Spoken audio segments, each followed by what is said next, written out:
All right, guys, I do believe the last thing you saw was the finished stairs. And we've gotten some of the wall framing in. So this is framing for the bathroom upstairs. And it's a little bit slow and time consuming with all the angles and everything. And we still got to put nailers and everything in. But you can see going up this side of the stairs, we'll have the wall on one side and then open railing on the other. And you'll also probably notice we don't have all of that old flex ductwork hanging around anymore. So we just recently got that down. Here's all our nasty ductwork. You remember seeing in a bunch of those videos all the worms hanging down from the ceiling. We finally got rid of all that stuff and got it out of the way. Last few little chunks of insulation, but all of the ductwork was pretty much infiltrated with mice all the way inside. They'd chewed all the way in. So this is our last cleanup that we have to do. The attic part, I guess, is the last cleanup we have to do to get all of the old nasty mouse stuff out. So that's good. Right now it's still a little bit messy in there, but we're working on getting her cleaned up. And we got our posts installed up there on the loft. And we've also got our floor put in on the loft. So this is all tongue and groove 2x6. And it's V-grooved, so on the bottom it looks nice and clean. So this is going to be the dining room and the kitchen on this side. And you know, we opted to go with the 2x6 tongue and groove flooring. So that's there. And same as up on top of the loft. And I've just noticed, you know, most of your squeaks happen on nails or like on edges of boards. And I'm not sure what, you know, the milling specs are, but I have noticed on this floor, there's places where the tongue and the grooves aren't as tight.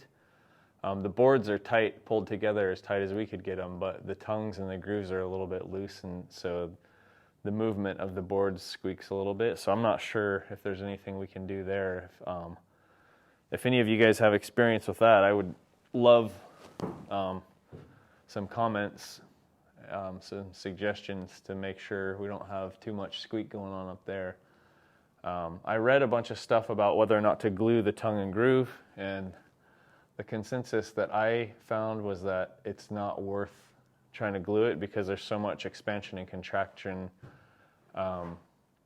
You'll end up, you know, if your joints hold between your tongue and groove with the glue, then it'll end up cracking or splitting your boards when they contract.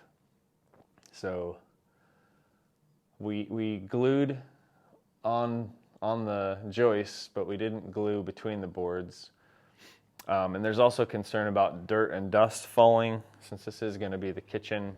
And again, pretty much every place I read said that the glue helps, but it doesn't prevent dirt and stuff from falling through the cracks. And so when we do the floor upstairs, we're going to put a waterproof membrane that's taped at the joints, basically, and it's typically used for laminate flooring, but we're going to do that under the carpet. And it's like a rubber type of a underlayment, and hopefully that will keep most of the dirt. And we're going to have some construction dust that gets in between the cracks right now, but there's a lot of dirt. I don't know if you've ever pulled up carpet before, but there's a ton of dirt that goes down through carpet. So we're going to try to prevent any of that from going through by having that membrane. So that's the plan. We'll see how it goes. Hopefully we don't regret too much this floor. I really like how it looks and how it turned out. So we'll just see how it goes. Happy that we got some progress going there, and I'll take you upstairs here in a little bit and show you that. But you'll also notice we have lights that we have to put in here, and those, when you're doing open beam ceilings, you have to actually you have to bury the wiring in the top of the beam. So the top of the beams are notched, which I think we showed you guys that, or at least mentioned it before on previous videos.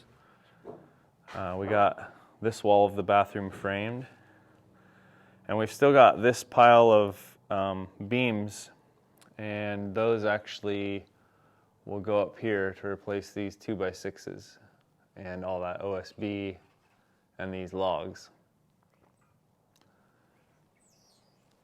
So let's head upstairs. This is just going to be a little nook. Might throw a beanbag chair in there, maybe some kids' books or something. We haven't really decided what we're going to do with that, but we had to wall that off anyway for inside the bathroom, and so we just thought it'd be a cool little space to keep. So we'll head up the stairs. Stairs are nice and solid.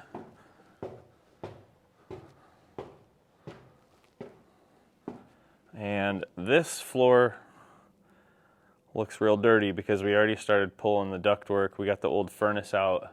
Basically the upstairs attic is completely emptied, and we're just working on getting it cleaned up so we can roll around up there, because we're going to leave a lot of the sheeting down and we're going to cut it back joist by joist basically, so that we can so that we have something to lay on, and basically like scaffolding to get those beams up here. So anyway, here's our floor. We're not totally done with this. I'm just not super happy with how the stiffness is, and since we're going to have the kitchen down below and lights hanging from the ceiling, I am going to reinforce the floor. I think what I had originally calculated was beams going the other direction, and I don't think the 4x8 beams give enough stiffness in this amount of span. So we're going to stiffen that up a bit, and you'll have to stay tuned to see what we do for that. So you can see how the wiring works. This loft is going to be all carpeted, so that's why we face nailed all the 2x6 tongue and groove, and it is glued on top of the beams. And this wire comes up from the notch in the beam, so this is right over the top of the beam, and then it is notched into the floor, and then it drops down, which is the wire that you saw down below. Now for code, this has to be protected by, I think it's an 1/8 inch steel plate. It actually might be like a gauge. I don't remember exactly what it is. 1/8 inch covers it. So this has got a little, I guess, dadoed or routed notch in it so that we can recess a steel plate in there and screw it down. And that's just for protection of the wire because it's not in conduit. So that'll allow or prevent, nails or staples or anything from going through the wire. And so we've got 4 of those up here, actually 5 of those. So these 4 over here are for the kitchen lights. And then we've got one over here for the dining room light. And you can see we've got that whole mess of wiring in the wall there. It's the only wiring we've done. And that's 6 wires. And I've routed them to a junction box downstairs. I didn't want to put that many wires in a switch in a switch box. It's just too much, takes up too much real estate, and it's super hard to wire the switches and push them in. And I could have daisy chained, so like these 4 wires up here that are recessed in, these are all off of the same switch, but I wanted to minimize the wiring notched into the floor up here. So these are all single runs back to that junction box. And I moved the junction box, not in a central location because you got to have a cover plate, a blank plate on it. And so I'm going to put that behind the refrigerator just so it's not an eyesore. So a little bit extra wire, but in the end, I think it's worth it. Something else that we're working on now too is getting all of our blocking taken care of and foamed in before we get the spray foam. So instead of just filling the gaps between these furring boards for the old, this is the old cedar roofing underneath here. Instead of just filling those with foam that birds could peck out, we actually nailed in blocks and then we foamed around them. So, and then same with up here, we're getting that all sealed in. So we've had birds continue to get in here, not since we've done that, but they're just persistent and pesky, and they find all kinds of holes in the cedar shake. So we really won't be totally bird-proof and bug-proof until we get the final spray foam insulation done. But we wanted to not just have foam in those gaps there, so we put boards in there. So this part up here is pretty well done as far as the foaming and blocking goes. So I'll take you up into the attic here, which I'm not sure if I've ever taken any video up here. So this is where the old furnace sat, and you can see all of that junk on the deck up there is insulation and mouse dung, burnt rice as we call it. And that was the last space that we had cleaned out. And so one of the kids was up here with the shop vac, and you can't see real well, but it goes all the way over to the other wall there. And so this side's mostly cleaned up. A lot of old bird nests and all kinds of stuff back here. So we wanted to get it all cleaned up before we laid on it, putting the beams in, and we've got it pretty well going. So the furnace is in really good shape, so we're probably just going to resell it.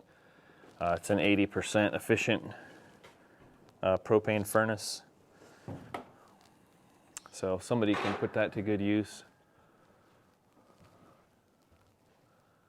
If you're quiet here, you can hear we still got birds in places.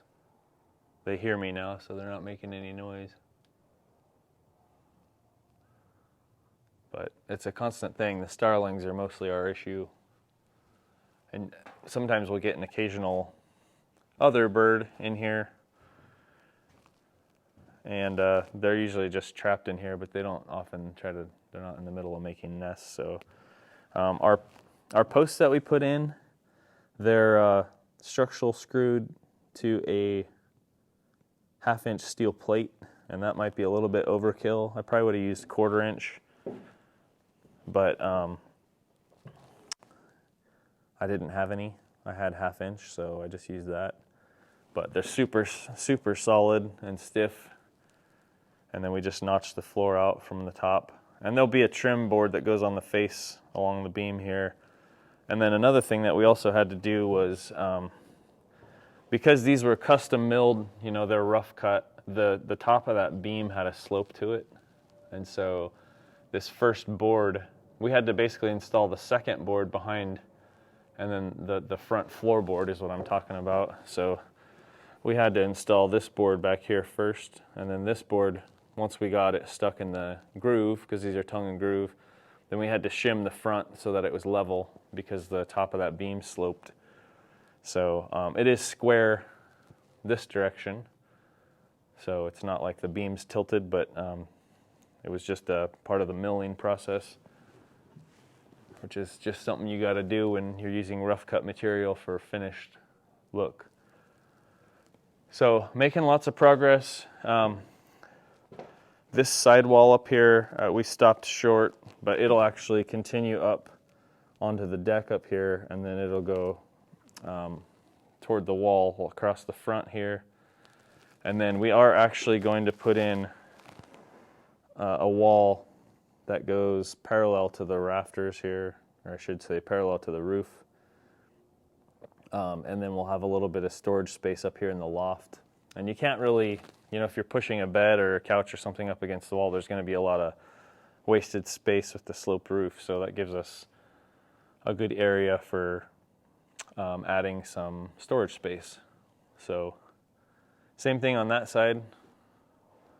We'll have a little short wall that goes up to the rafters and just another little storage space over there.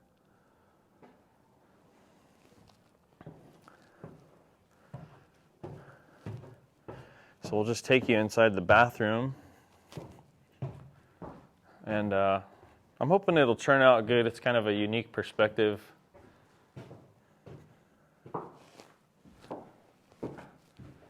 So this will be a wall, obviously, when we get done.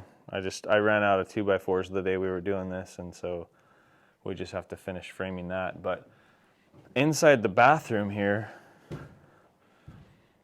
we will have part of the ceiling will be exposed, and then the end of this beam work will be here. And then this part of the ceiling will be vaulted, and it'll just come to the top up there. So kind of cool. The shower will be in this space over here. So the vaulted ceiling will be above the shower, and then we'll have a soaking tub over here on this side, and our vanity will go over here where we made this little nook there between the door and the stairs. So that's basically what that wall's for. That wall's for the shower and the vanity. So looking from over here, so like I was saying before, there will be a wall that goes up from the front of that floor there, and that beam will be exposed, as will that. So it'll be kind of cool. It'll just be different, kind of a unique thing, just to have that open, and it'll be interesting to see how that looks. So one of those things we're looking forward to. So, all right, well, I think that's about it for now. We've got, as soon as we get that attic cleaned up, we'll probably go through this whole place and give it a nice clean up. We got been doing a lot of work, and unlike a normal job site, we haven't cleaned up every day at the end of the day. So we got a bunch of scraps and everything to get out of here. A bunch of remnants that have fallen down from the attic we need to clean up. And yeah, but otherwise everything's going good. We're getting the freeze blocks all sealed in. And again, you know, since this is spray foamed, it's going to be non-ventilated. There's quite a bit of ventilation that will go up underneath the old shingles in the metal roof, so it's not really going to be an issue as far as that goes. But this will definitely keep it all nice and airtight and sealed. And we'll have our own ventilation system that has controlled air. So that's it for now. Hope you guys are enjoying the series, and I guess for those of you that want to see work done, just stick with it, and hopefully some of these times we'll actually be able to film while we work. One of the big changes in that arena is that we have a dairy cow, and my wife, who is the main filming person, actually does the dairy cow quite a bit. She's a lot busier now, so we try to get footage when we can, and sometimes we're just going crazy and getting stuff built, and we don't get the camera going. But I'll always give you guys updates and show you what we've had going on. So thanks for sticking around, and hit that subscribe button and that like button if you would, and share this with other people you think might like it, and we really appreciate you watching. Take care.